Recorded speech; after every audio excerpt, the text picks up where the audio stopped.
Eternal Sunshine of the Spotless Mind has a really interesting story told with great visual storytelling.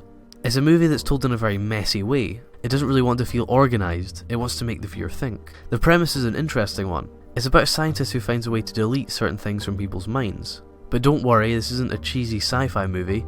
In fact, the whole premise really only focuses on the romantic situations. The premise is more a metaphor.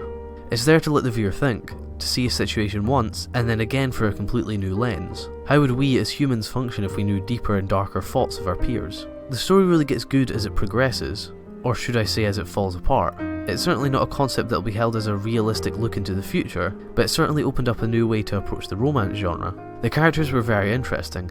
We had a lot of them mixed up in the scheme, all with pretty similar problems. They can't face their problems. Clementine is too confused about what she wants. She turns from loving to hating, to wanting kids, to going back to hating again. She doesn't know what she wants, but is too scared to address it, so she just goes for everything. This is reflected in her hair, that changes colour as much as she changes moods. And we have Joel, who's too scared to think about what he wants. He's too scared to face reality, so he chooses to ignore it and just trod along anyway, hiding his thoughts in his journal. As I mentioned before, I love the use of visual aids to help tell the story, and to reflect the characters' emotions. You're never sure if what happened actually happened, and they use brilliant cuts between different locations without actually cutting anywhere. This mixture of movie elements made for some incredibly memorable scenes.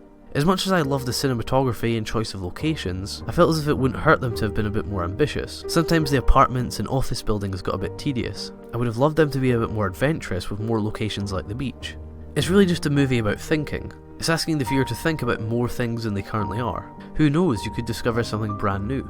Something that was there all along. The whole movie is very messy and it reflects the characters. They're trying to sort out their mess with shortcuts, but all they need to do is face their problems themselves. They don't need crazy brainwashing machines to sort out their relationships. They just need to take a step back and think.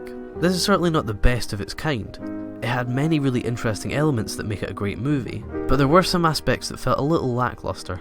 It by no means took away from the experience, and it was a very unique experience.